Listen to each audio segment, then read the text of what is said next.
Hello there. Welcome to Just the Discs. We talk about Blu-rays here. And as I think I've expressed over the years, I am a big cartoon head. I love cartoons. I have since I was a kid. I used to watch cartoons on Saturdays from like 6 a.m. to noon. And they are still a comfort to me, and I like to come back to them. And there's a lot of cartoons that have disappeared from view. So this video is going to be partially touching on that, but it's also partially touching on some new TV movie releases from Warner Archive that were part of the Hanna-Barbera, what was called the Hanna-Barbera's SUPERSTARS 10.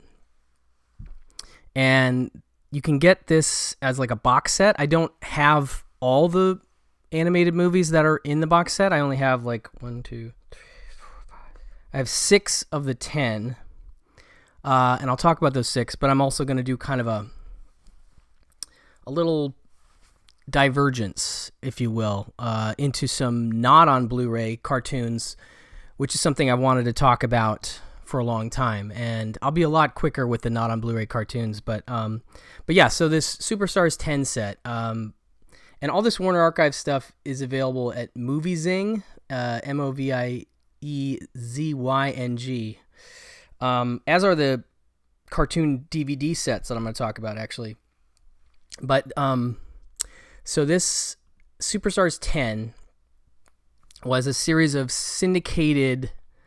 10 syndicated made-for-television animated films produced by Hanna-Barbera Productions as part of this larger programming block, syndicated block, called The Fantastic World of Hanna-Barbera. And these films were produced in 1987 and 1988, so they cranked out 10 movies in a couple years, which is interesting. And I think a lot of these movies have been kind of lost to time, despite being from popular Hanna-Barbera characters, like Yogi Bear, the Flintstones, the Jetsons, Scooby-Doo, Huckleberry Hound, Top Cat. So I think it's interesting that they're getting these Blu-rays, and I think a lot of people that are other cartoon heads haven't seen them necessarily, because I know I was aware of some of these, but not all of them. But the Fantastic World of Hanna-Barbera was a larger block of syndicated cartoons that started even earlier than 1987. I think it started back in 85, and it just had an array of old and new Hanna-Barbera original cartoon shows. And so this was something they did sort of midway through. I think that the block itself ran from 1985 to 1994. But so midway through that, they wanted to amp things up, I guess, and they made these mostly, I think, about an hour and a half long cartoon animated movies. So what I'll start with is the Scooby-Doo ones, because obviously people know Scooby-Doo pretty well. And that's going to allow me to do sort of a fun side thing with some stuff that's not on Blu-ray. But in 1987, Hanna-Barbera did this one called Scooby-Doo Meets the Boo Brothers. And this is still bringing back a lot of the original cast. Casey Kasem as as Shaggy Rogers, and Don Messick as Scooby-Doo and Scrappy-Doo. And, you know, let's address the Scrappy-Doo elephant in the room. He's annoying, you know, and I don't know too many people that have ever liked Scrappy-Doo.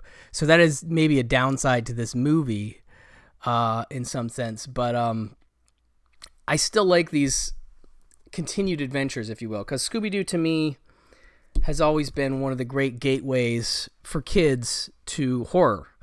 It's an obvious thing to say, but I really think it worked very well, and I've talked about it before, but I think Scooby-Doo, a lot of the horror comedy is drawn from influences like Abbott and Costello Meet Frankenstein and such. And so I find Scooby-Doo is a really great tool for parents trying to get their kids into horror, sort of setting them up. Not too scary, but sets up a creepy atmosphere. The show is one of my favorite. Scooby-Doo, Where Are You is one of my favorite shows ever. But anyway, so these are new transfers.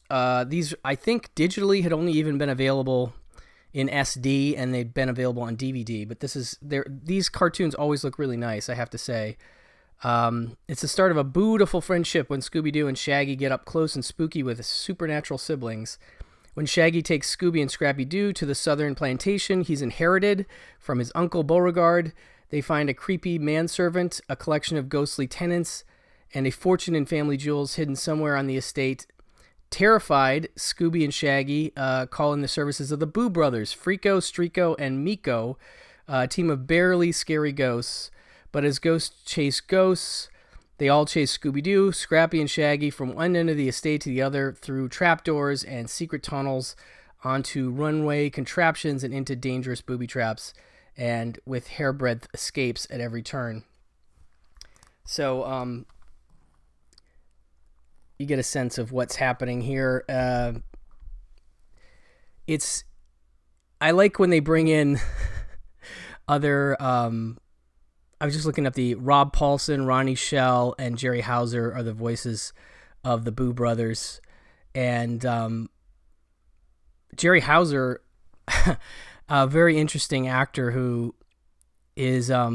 recently we talked about Summer 42 on Pure Cinema, and he's one of the kids in Summer 42. He's in Slapshot. He's in Magic. He's in tons of movies, so it's interesting to hear his voice in there. But anyway... So this one is, fun. Scrappy aside, it's an enjoyable, Scooby-Doo adventure that I think, again, a lot of kids haven't seen, and a lot of adults that were fans of Scooby-Doo maybe never got a chance to check out. So this is the first of the three, and now the other two, I don't exactly know the order. We have Scooby-Doo and the Reluctant Werewolf from 1988, and... this one used to be a favorite of my daughter's. We had and have just about every Scooby-Doo animated film ever made that's available digitally in our digital collection currently. And I remember her coming back to this one a few times. This is, again, another, sort of a Scrappy-Doo story.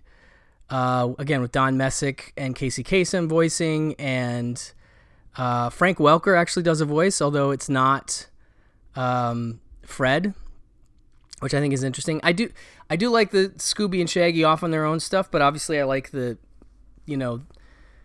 whole Mystery Incorporated group together if I have to choose a favorite. But so this one, when Dracula's venerable old werewolf retires to Florida, the vampire decides Shaggy will make the perfect replacement. Dracula, venerable old werewolf, Dracula decides Shaggy will make the perfect replacement.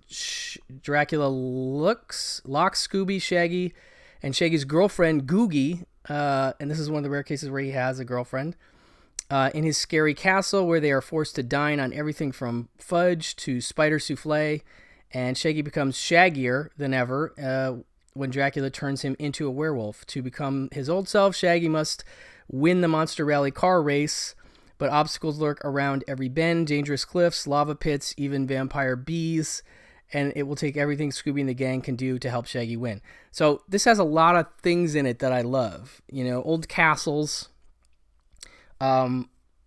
big races as a climactic device is a weird thing that I actually kind of like. There's a little note here. It says Scooby-Doo and the Reluctant Werewolf was one of two of the Superstars 10 telefilms Hanna-Barbera produced using an early form of digital ink and paint, and was output to a final 1-inch videotape master with no film protection of any kind. This presentation has been upconverted from the original analog standard definition master to digital high definition, with every effort made to improve the visual quality. So this is the one that is going to suffer, I guess, the most in terms of the transfer, but they're warning you, hey, we didn't have film elements, and none of the other ones seem to indicate that is the case. So this will be the one that'll have maybe the slightly less great transfer, but it's certainly going to look better than it has before. But I always appreciate those kind of warnings. And this includes also a bonus feature, the Scooby Goes Hollywood 1979 television special, which is cool if you haven't seen that. So that's a little bonus they decided to throw in there. All right, so that's 2 Scooby-Doo movies. And the third one as part of this 10 is called Scooby-Doo and the Ghoul School. Also from 1988. And again, Scooby, Shaggy, Scrappy. Glynis Johns is a voice in this one, which is kind of cool. If you don't know Glynis Johns, she was the mom in Mary Poppins. You'd recognize her for sure. And she was in tons of other movies. But I love it when an old actor like that shows up for a voice. And Frank Welker, again, throwing in a voice here as several different things. Papa Werewolf, Well Dweller matches. Anyway, so this is when Scooby and Scrappy and Shaggy are hired as coaches at Miss Grimwood's finishing school. They soon discover to their horror that they're not teaching at a girls' school. They're teaching at a ghoul school, home to the daughters of rich and famous monsters like Winnie the Werewolf, Elsa Frankenteen, Sibella Dracula, and the Mummy's Daughter. But the Scooby Gang doesn't let a few monsters keep them from their task. They train the ghouls for a big sports tournament against the boys at a nearby military academy, and the ghouls win. But danger strikes at a Halloween celebration, and it's Scooby's and his pals to the rescue. So again, another, sort of junior monsters kind of story, and I always dig that kind of stuff. And it's got a Halloween celebration in it, which is always fun.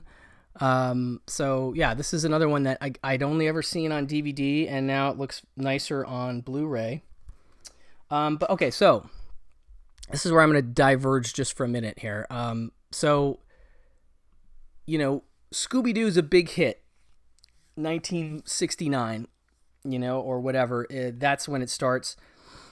And Hanna-Barbera realizes they have something that's striking a chord with people, and they decide to knock it off. Do a bunch of Scooby-Doo-esque cartoons that sort of vaguely take on the idea of solving mysteries often, but having dogs that talk as part of the whole thing. And I just find that there's a bunch of them that people have almost forgotten. My favorite of which is Clue Club. And so this is the DVD of Clue Club. Again, all these are available at Movie Zing if you want to pick them up. So this is the complete series. Yeah, complete animated series. Warner Archive put out as part of this Hanna-Barbera classic DVD collection years ago. And this is my favorite. It has my favorite theme song. And it's got, it's really very Scooby-Doo. You have 2 dogs in this case, but then you have some kids that are like, I think this was kind of like supposed to be like the hipper, the hipper Scooby-Doo. Like Clue Club came out in, I want to say, the late 70s, but I'm not seeing a date here. But it says, what do you get when you combine a quartet of teen investigators with a pair of canine crime busters? You get the crime-solving team that makes the scene. Clue Club, operating out of leader Larry's pad. Pepper and Dee Dee search for clues and get chased by bizarre villains and bring them back to the Clue Club headquarters so that resident data savant Dottie, the little sister who's not pictured here, although she is in the car there, and they have like the speed buggy, and I'll get to that because obviously speed buggy is its own thing. It's not the speed buggy, but they're driving one. I imagine, from an economical point of view, Hanna-Barbera is looking at characters with similar designs, vehicles with similar designs, so they can perhaps reuse some things and, dress some things up so they can have different cartoons, but ultimately using a lot of the same material. Anyway, I always found this to be a super fun show and one that's a little darker than Scooby-Doo in some sense. It just always felt a little bit more adult, a little hipper, a little less. I mean, if Scooby-Doo and the gang are hippies, these kids are a little older than that or something. I can't put my finger on it, but I love this show, and would love to see a Blu-ray upgrade. Next, we have Goober and the Ghost Chasers. Again, this is the complete animated series. Same kind of setup. You've got, 3 kids, 1 dog. Get spooked with ghost hunters Gilly, Ted, and Tina as they travel the globe from Scotland to South America with their reluctant pooch Goober on a search for a paranormal action in this fondly remembered animated treat from Hanna-Barbera Productions. So one of the things about this one is that, it's a little bit more international, as you can tell from there. But the other cool thing is, let's see here. Uncover urban legends, unmask bumbling crooks, and solve wacky mysteries with popular guest stars like basketball legend Wilt Chamberlain and singing sensations like the Partridge Family Kids, Laura, Danny, Chris, and Tracy, voiced by actors Susan Day, Danny Bonaducci, Brian Foster, and Susan Cruff. Spooktacular fun will haunt you in this 4-disc, 16-episode collection. So they obviously, Hanna-Barbera was about making cartoons for syndication. So you could run these like in different groups. I remember there was a show on USA on cable when I was a kid, and it was called USA Cartoon Express, and that was not on during the day. It was actually on at night, and they would basically mix and match. I can't remember if they had Goober and the Ghost Chasers in there, but they would definitely be just going through the catalog and pull out a handful of different Hanna-Barbera cartoons, and they'd throw them into a 1-hour block. But obviously that's what Hanna-Barbera was kind of looking for folks to do. So anyway, that's Goober and the Ghost Chasers. Then we have The Funky Phantom. I don't know if you guys remember this one, but again, another where they're driving a speed buggy, and I'll get to actual speed buggy in a second. One cold, wet night, 3 lost teens, Skip, April, and Augie, plus Elmo, their dog, stumble inside a spooky old house, hoping to get warm. The dusty clock showed the wrong time, so these helpful kids reset the clock hands. A gong rang out, followed by a voice. It's the spirit of 1776, 1776 even, at your service. Much to the surprise, it was a friendly ghost, Mudsy, voiced by legendary actor Dawes Butler, who was all over this stuff. I'm trying to think what... Is he Snagglepuss? Maybe that's one of his most famous characters. And his mischievous ghost cat, Boo. So he's got his own pet, and so they have their own dog. I just love these combinations. Antics abound with this motley group. Hits the road, cracking cases and thwarting crooks, pirates, ghosts, and all kinds of strange characters in this rib-tickling animated Hanna-Barbera series. And this is a 17-episode full set. That's Funky Phantom. And these are all around the same time. A little bit more known, and this was definitely part of USA Cartoon Express, is Speed Buggy. In this case, we got no dog, but we have teens and a talking car. Who I think, is that Mel Blanc? I want to say, maybe I'm not, but it sounded like him always. Don't let sputter or cough fool you. Speed Buggy is one fast-wheeling hero who always saves the day. Designed by master mechanic Tinker and his friends Debbie and Mark, Speedy can bolt, zoom, fly, zig, dig, swim, float his way to the finish line. And this is one where they're often doing races and stuff, which is kind of cool. This is a 16-episode series. Speedy and the gang zip around the world, collect winners' trophies, and fighting diabolical criminals. Let's see here. Yeah, it's a goofy show, but it's always one that I found pretty amusing. And again, it's just, once you get into these worlds, yeah, it's not quite Scooby-Doo, but it's still kind of fun. And then this was another big one, part of the Cartoon Express, Captain Caveman and the Teen Angels. A totally different thing. Captain Caveman, as originally announced by Gary Owen's stupendous stentorian tones, set free by the Teen Angels from his prehistoric block of glacier ice, comes the world's first superhero, Captain Caveman, now the constant companion to the Teen Angels, Brenda, Dee, and Taffy. So it was almost like a caveman with Charlie's Angels. I don't know. It's just this weird thing. Get ready for Captain Caveman and the Teen... Originally a segment on Scooby's All-Star Laugh Olympics, which is a whole other show that was about Olympic-style events, and they would throw, the different Hanna-Barbera universe characters together and teams and stuff, and I always thought that was funny. Mel Blanc voiced definitely voiced Captain Caveman, and you can feel it. And I could always really want to see Mel Blanc in the booth yelling like Captain Caveman, like what that must have looked like. There must be footage, I would hope. Anyway, so none of these are on Blu-ray yet. A few more from that Cartoon Express vault. The Herculoids, a bit more dramatic. This is somewhere in deep space, and out of the creative imagination of the animation aces of Hanna-Barbera Studios live the Herculoids. Humanoid Xandor, along with his wife Tara and son Dorno, lead a group of unique characters. Zoc the Flying Dragon, powerful simian Igu. He's a rock ape, basically. Rhinoceros hybrid Tundro, and two protoplasmic wonders, Gloop and Gleep. Together they use their diverse strengths to defend their utopian planet against attack from such sinister invaders as pod creatures, reptons, and the mutoids. This is an 18-episode, 2-disc set, so this only had 18 episodes. But they would run them again as part of this Cartoon Network thing. And this is another interesting one, Space Stars, which was a combination of Space Ghost, the Herculoids.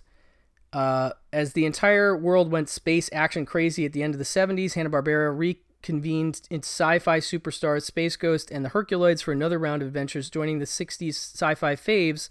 Yeah, they were more a 60s. Herculoids was more of a 60s thing. The interstellar battle against evil, newcomers Teen Force and Astro and the Space Mutts. Yes, that Astro from the Jetsons, and that'll come up in a second here. Get ready to enjoy Space Stars, complete with the recently uncovered, never-before-seen space science segments restored in all their educational glory. Yeah, this is a really nice set that Warner Archive put out years and years ago. 615 minutes. So many episodes of this. How many is this? 1, 2... It's a 3-disc set, but I know that there's a ton of stuff in here, and this was always a fun combo show. But a few more of the Scooby-Doo things. We had Wheelie and the Chopper Bunch, not exactly Scooby-Doo, more just talking cars and bad motorbikes. Shirt Tales, a bunch of animals living in a tree trying to solve mysteries as well. You know, this is an 80s one, I believe. Dragon's Lair, based on the popular Laserdisc video game. I would love to see a Blu-ray of this set. Yeah, this was fun. I remember being really into arcade games at the time in the 80s. And last, this one's really special, and a real favorite is the Complete Mental Misadventures of Ed Grimley, and this is a character that that Martin Short created for, was it SNL or SCTV? I think it was SCTV. Martin Short's immortal creation, Ed Grimley, the nicest nerd ever to slick up to a top knot, began life during Short's Second City days and followed him into Saturday Night Live. As Short's comedy career took off, so did the fame of his creation, and Ed Grimley eventually graduated, quote-unquote, from late night to early morning cartoons. He provides the voice of Ed and is joined by a coterie of comedy compatriots, including fellow SCTV alums Joe Flaherty, Catherine O'Hara, Andrea Martin, venerated voice actor Frank Welker, and the titanically talented Jonathan Winters. Ed lives with his goldfish, Moby, and a clever rat named Sheldon, while sharing screen time with science teaching team, the amazing Gustav Brothers, and spooky storytelling time with Count Floyd. Of course, that is Joe Flaherty. So, a really fun Spawn weird hybrid from a SNL sketch comes this very enjoyable. And this one, I think, would do really well right now. Big recommend for a Blu-ray on that. Anyway, so that's all my discursion, if you will, of not on Blu-ray stuff. But let's talk about a few more of the Blu-rays part of that set. So we have Jetsons Meet the Flintstones. This one is from 87, and obviously a crossover between two great Hanna-Barbera properties. You have the Jetsons, the Future Family, and the Flintstones. Obviously, the Flintstones were one of the biggest, I mean, as I understand it, they were one of the first primetime cartoons, if I recall, and a big hit. And again, as Hanna-Barbera was wont to do, like Roger Corman and everybody else, Hollywood there on up, they wanted to do another show, and so they made a very similar kind of show, but set in the future as opposed to the past, the prehistoric era, right? But of course, this is the Flintstones meeting the Jetsons through. Basically, in the future, Elroy gets busy working on a time machine, and he ends up transporting the Jetsons back in time to the Flintstones era. The Jetsons get to help out the Flintstones. There's some fun sequences with George Jetson helping Fred Flintstone and his boss, Mr. Slate, win like some kind of an eventy kind of thing, games kind of thing. And then when the Jetsons are getting ready to go back, the Flintstones are accidentally sent in their stead. But so it's fun to see that, switcheroo happening. I don't think all the voices are identical. I think your basic Fred and Wilma and George and I'm trying to think. I think Judy but Wilma didn't sound quite the same. I don't know. Most of the actor voices are the same. Let's see here. Can our fearless families adapt? And more importantly, will they ever get back home? Find out in a time-hopping animated feature-length romp filled with gags, gadgets, and non-stop fun unleashed when the Jetsons meet the Flintstones. Yeah, so that's a fun one. If you're a fan, it's fun to see these two universes collide for sure. And this one does look nice. Then we have a couple from, not lesser cartoon characters, but Huckleberry Hound. This is The Good, the Bad, and Huckleberry Hound. And this one is, Dawes Butler is Huckleberry Hound. That's another one of the voices that he did, but he also did Yogi Bear, Quick Draw McGraw, Snagglepuss. So this one, I love the idea of aping Sergio Leone with Huckleberry Hound, as they're kind of contemporaries. I want to say Huckleberry Hound might have come out before any of the spaghetti westerns, but it says the long arm of the law is furry and blue. One of Hanna-Barbera's most beloved characters stands for law and order in this fast, funny, and furious feature-length animated adventure. It may be the height of the gold rush, but all Huckleberry Hound plans to do is settle down in a quaint country farm and raise pigs and goats. But while passing through the small western town of Two-Bit, California, Huckleberry has his horse stolen by the outlaw Dalton brothers, and he sticks around to win it back in a poker game. After his victory, Huckleberry is on a roll. He's appointed to the town sheriff, wrestles a chipmunk, proposes marriage to an Indian chief's daughter, disguises himself as a ghost, and if that isn't enough, you might as well just watch the movie. There's more fun in The Good, the Bad, and Huckleberry Hound than there is in A Gold in Them There Hills. But I do find it fun and interesting that all this stuff was done in the late 80s. They're really trotting out all their tried and true favorites. But yeah, so you do have Quick Draw and Yogi and Huckleberry Hound and all these characters showing up in this little Western story. So that's The Good, the Bad, and Huckleberry Hound. And last in the ones that I have is Top Cat and the Beverly Hills Cats. And again, this is from '88 and features Arnold Stang as Top Cat. And I think he was the voice of Top Cat. This is another 60s cartoon show. But it also features the voice talents of folks like Avery Schreiber. Kenneth Mars plays, just sort of background dog catcher and some other characters like that. But yeah, this one is about a inheritance thing. How did it go here? How did the Alley Cats, Top Cat, Choo Choo, Brain, Fancy, and Benny the Ball end up in a swanky mansion, in the swanky mansion of Gertrude Vandergelt? What's Benny doing in a dog pound? And why are the conniving butler Snurdly and his mad wolfhound Rasputin out to get Benny? Get the breathless answers to these and other nutty questions in the fabulous feature-length animated caper Top Cat and the Beverly Hills Cats.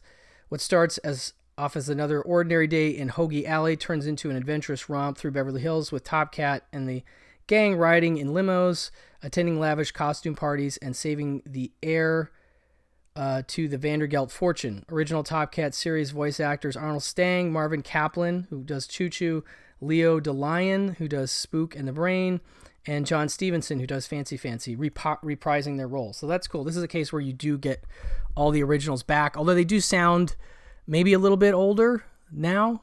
But anyway, so that's it for these Hanna-Barbera movies that are part of that set that I mentioned. Again, you can get all of these separately or as part of the 10-disc box set on MovieZing. And so thank you for watching and allowing me to indulge my cartoon addiction. Hopefully there's some stuff in here that you are interested in, whether it be Blu-rays or DVDs of those old cartoons. And again, fingers crossed we can get some of that stuff on Blu-ray, because I'd love to have it. But I will keep my DVDs until then. Anyway, thank you so much for listening, and I'll talk to you soon. Bye-bye.